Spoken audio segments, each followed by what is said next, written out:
दोस्तों शुरुआत करते हैं हम एक शायरी से कि दोस्तों जब इरादा बना ही लिया ऊंची उड़ान का तो देखना फिजूल है कद आसमान का। दोस्तों जब इरादा बना ही लिया ऊंची उड़ान का तो देखना फिजूल है कद आसमान का। मुसीबतों से ही मिलती है शख्सियत यारो, मुसीबतों से ही मिलती है शख्सियत यारो। जो चट्टानों से नहीं उलझा वो झरना किस काम का, जो चट्टानों से नहीं उलझा वो झरना किस काम का। आइए शुरुआत करते हैं दोस्तों हमारे टॉपिक की। नमस्कार प्यारे साथियों, एवन क्लासेस के यूट्यूब चैनल में आप सभी का स्वागत है। मैं अंशुमान सिंह आपको पढ़ाने वाला हूँ आज राजस्थान का इतिहास। दोस्तों हम जानेंगे कि इतिहास कहते कैसे हैं, इतिहास की उत्पत्ति कहाँ से हुई है और राजस्थान का इतिहास हमारे लिए क्यों महत्वपूर्ण है, ये सभी बातें आज मैं आपको बताऊंगा। तो जो इतिहास का जो पितामह है वो है हेरोडोटस।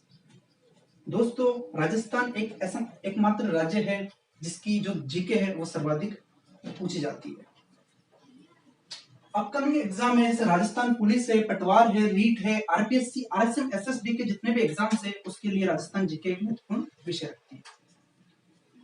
दोस्तों हिस्ट्री जैसे अतीत की घटनाओं का वर्तमान में जो हम अध्ययन कर रहे हैं उसे हम हिस्ट्री या इतिहास के नाम से जानते हैं। राजस्थान के इतिहास के बारे में हम आपको बताते हैं कि राजस्थान क्या है, राजस्थान का इतिहास हम क्यों पढ़ते हैं, आखिर राजस्थान है क्या। तो दोस्तों इसके लिए मैं कुछ पौराणिक घटनाओं को आपके सामने उजागर करता हूँ। एक बार एक राजा हुआ करते थे, राजा सुदास। उनके गुरु थे विश्वामित्र। विश्वामित्र और राजा सुदास के कुछ अनबन हो गई थी। तो सुदास जी ने विश्वामित्र को बोला कि गुरुजी आप यहाँ से चल जाओ, मुझे आपसे कोई मतलब नहीं है। तो विश्वामित्र जी वहां से चल गए। विश्वामित्र जी चल गए, उन्होंने 10 शासकों की एक टीम बनाई और सुदास पर आक्रमण कर दिया। परंतु यहाँ पर जो विश्वामित्र जी थे उनकी हार हुई। हार से परेशान होकर विश्वामित्र जी है वो यहाँ से चल गए और उन्होंने बोला कि मैं एक नई सृष्टि का निर्माण करूंगा, मुझे इस यहाँ पर नहीं रहना। तो शिष्य को बोला, शिष्य गए पूरे संसार में घूमे फिरे, उनको कोई ऐसा स्थान नहीं मिला। लास्ट में वो है राजस्थान।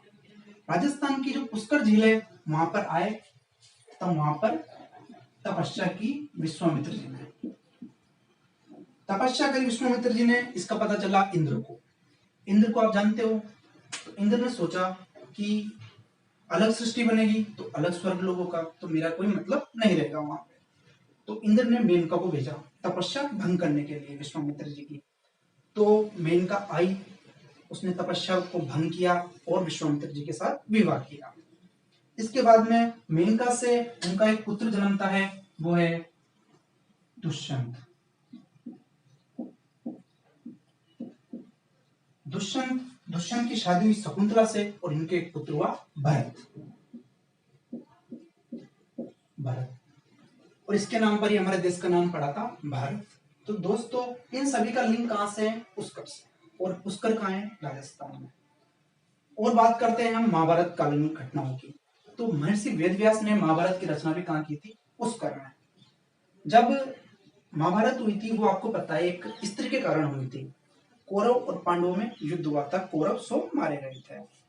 तो जब पांडव 5 पांडव थे, जब वो वहां से लकड़ी काट रहे थे तो महर्षि वेदव्यास है वो वहां गए। उन्होंने बोला ये आप क्या कर रहे हो, आपको तो शासन करना चाहिए। तो युधिष्ठिर जी ने जवाब दिया कि मैं अपने भाइयों के खून करके, कत्ल करके या उनको मारकर शासन नहीं कर सकता।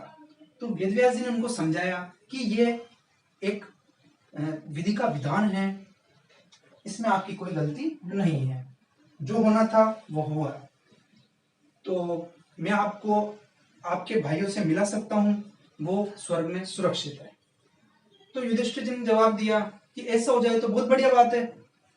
तो महर्षि वेदव्यास ने बोला कि आप ऐसी एक जगह या सरोवर या पवित्र झील देखिए जहां मैं आपका मिलन समारोह करा सकता हूँ।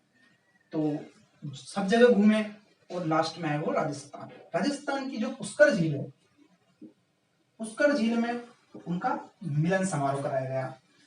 कार्तिक पूर्णिमा के दिन कराया गया, तब से लेकर आज तक पुष्कर मेला है वो कार्तिक पूर्णिमा को करता है।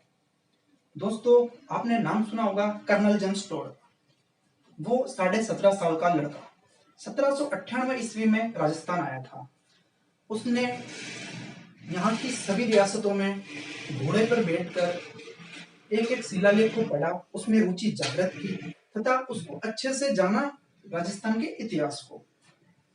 इसलिए उसको बोला जाता है घोड़े वाले बाबा, घोड़े वाले बाबा। दोस्तों 1822 ईस्वी में तबीयत खराब हो जाने के कारण उनको ब्रिटेन वापस जाना पड़ा। सन 1829 की बात है जब उन्होंने एक ग्रंथ लिखा, analysis and antiquities of Rajasthan.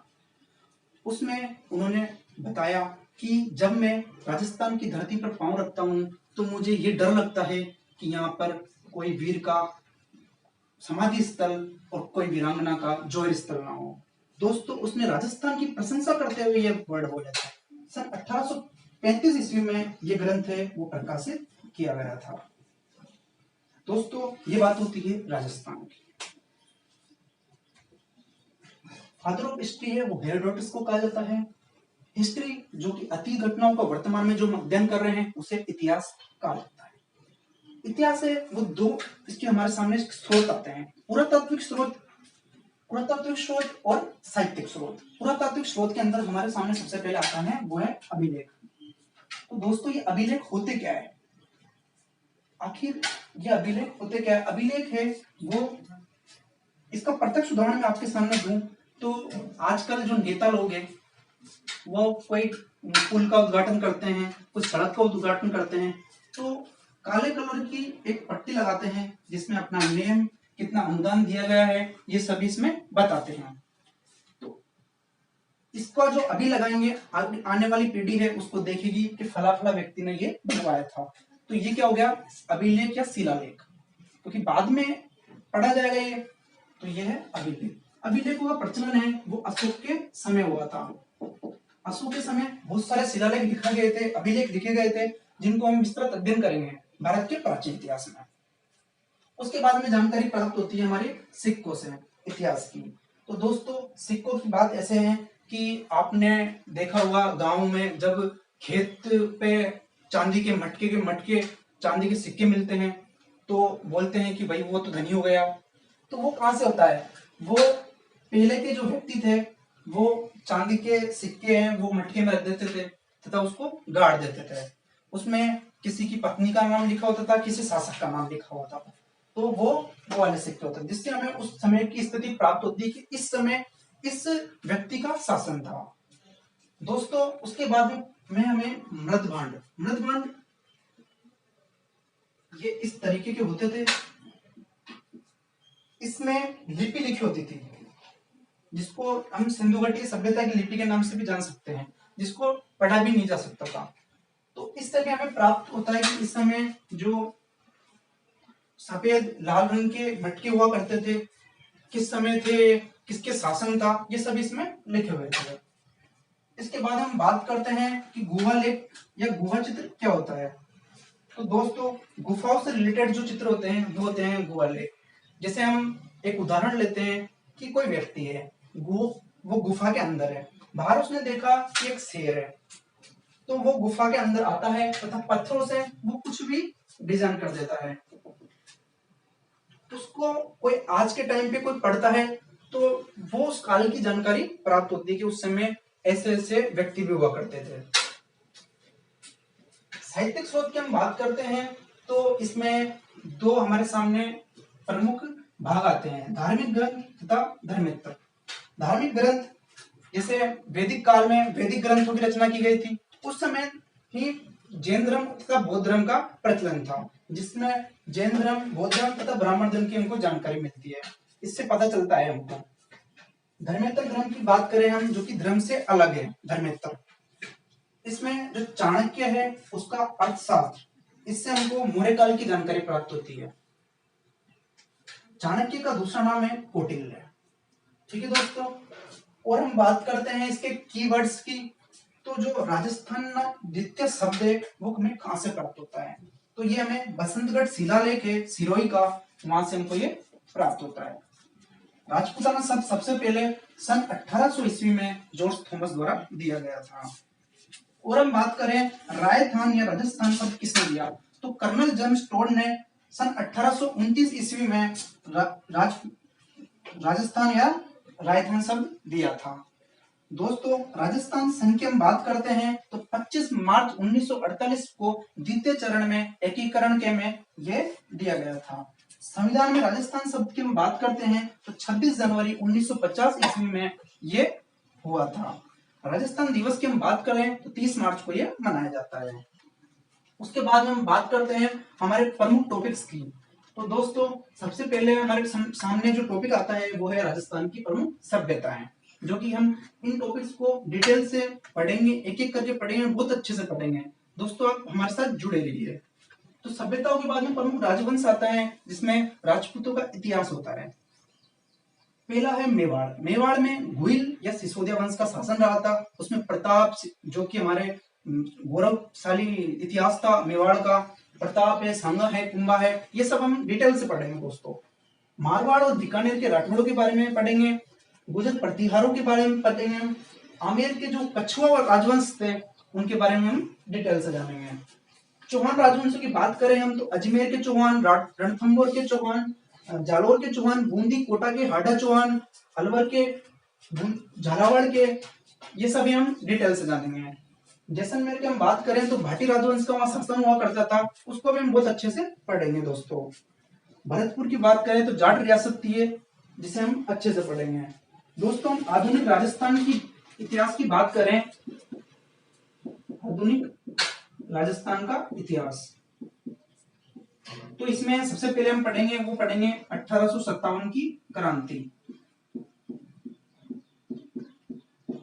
क्रांति के बारे में जानेंगे हम। इस टाइम पे कितनी जो छावनियां थी, इस टाइम पे क्या टॉपिक, कब कितनी बार राजस्थान आए थे, कौन कौन सी रियासत में गए थे, पॉलिटिकल एजेंट कौन था इस टाइम पे, ये सभी हम जानेंगे। इसके बाद में हम पढ़ेंगे किसान आंदोलन। किसान आंदोलन, इसमें हम पढ़ेंगे बिजोलिया किसान आंदोलन को, जो कि सबसे लंबा चलने वाला किसान आंदोलन था। उसके बाद में हम पढ़ेंगे बेंगू, अपना जो शेखावटी किसान आंदोलन है, इनके बारे में डिटेल से एनालिसिस करेंगे। उसके बाद में आता है जनजाति आंदोलन। जनजाति आंदोलन, इसमें जो कि हमारे सुरजी भगत थे, उनके द्वारा कौन सा आंदोलन चलाया गया था, मीणा जनजाति आंदोलन, भील जनजाति आंदोलन, गरासिया जनजाति आंदोलन, ये सब हम जनजाति आंदोलन में पढ़ेंगे। उसके बाद में हमारे सामने आता है वो है प्रजामंडल आंदोलन। ये दोस्तों एक इंपोर्टेंट इतिहास का है, आधुनिक राजस्थान का इतिहास। इसे बहुत अच्छे से हम डीपली तक पढ़ेंगे। 1857 की क्रांति, किसान आंदोलन, जनजाति आंदोलन, प्रजामंडल आंदोलन, जिसमें हम मेवाड़, मारवाड़, जयपुर प्रजामंडल, किसने इसका जो संस्थापक कौन था, डेट क्या थी इसकी, ये सब हम पढ़ेंगे। इसके बाद में हम पढ़ेंगे वो है आधुनिक राजस्थान के इतिहास में वो है एकीकरण। कितने चरण थे एकीकरण के, इस टाइम पे जो हमारा राज्यपाल था वो कौन था, राज्य प्रमुख था वो कौन था, इसका प्रथम चरण की स्थापना कब हुई थी, इस समय किसके कहने पर हुई थी, ये सभी हम बहुत अच्छे से जानेंगे दोस्तों। तो दोस्तों ये हमारी एक रूपरेखा जो बन गई है कि फादर ऑफ हिस्ट्री किसे कहते हैं, हेरोडोटस को कहते हैं। वर्तमान में अध्ययन कर रहे हैं हम पौराणिक घटनाओं का, तो उसे हम इतिहास कहते हैं। दो स्रोत है इसके, पुरातात्विक तथा साहित्यिक स्रोत। अभिलेख, सिक्के, मृदवान, गुहालेख, ये सभी पुरातात्विक स्रोत है। साहित्यिक ग्रंथ की बात करें हम तो धार्मिक ग्रंथ तथा धर्मेतर ग्रंथ, जैन धर्म, बौद्ध धर्म, ब्राह्मण धर्म, ये हमारा धार्मिक ग्रंथ हो गए। धर्मेतर ग्रंथ की बात करें तो हम चाणक्य का अर्थशास्त्र है। उसके बाद में हमने पढ़ा कि राजस्थानी जो शब्द, राजस्थान में द्वितीय जो शब्द है वो बसंतगढ़ शिलालेख सिरोही से में प्राप्त होता है। राजपूताना शब्द जॉर्ज थॉमस ने 1800 ईस्वी में लिखा था। राजस्थानी राजस्थान शब्द की बात करें हम तो कर्नल जेम्स टोड ने 1829 ईस्वी में analysis and antiquities of Rajasthan में लिखा था। उसके बाद में राजस्थान संघ है, उसकी स्थापना 25 मार्च 1948 ईस्वी में की गई थी। संविधान में राजस्थान शब्द है वो 26 जनवरी 1950 में दिया गया था। उसके बाद में हमने पढ़ा कि हम जो डिटेल से व्याख्या करेंगे एक एक टॉपिक को लेकर, वो है राजस्थान की सभ्यताएं हैं, प्रमुख राजवंश है, मेवाड़ के, मारवाड़ के, बीकानेर के, जैसलमेर के, सिरोही के, अलवर के, भरतपुर के, धौलपुर के, झालावाड़ के, कोटा, बूंदी, ये सभी हम पढ़ेंगे। तो दोस्तों उसके बाद में हमने बात की आधुनिक राजस्थान के इतिहास की, तो 1857 की क्रांति है, एकीकरण है, प्रजामंडल आंदोलन है, किसान आंदोलन है, जनजातीय आंदोलन है। तो दोस्तों ये एक इसका परिचय हो गया है। अब हम कल से एक नए टॉपिक के साथ इसकी शुरुआत करेंगे। तो दोस्तों हमारे जो चैनल है एवन क्लासेस उसको सब्सक्राइब कीजिए, लाइक कीजिए हमारे वीडियो को तथा सब्सक्राइब कीजिए। धन्यवाद। जय हिंद।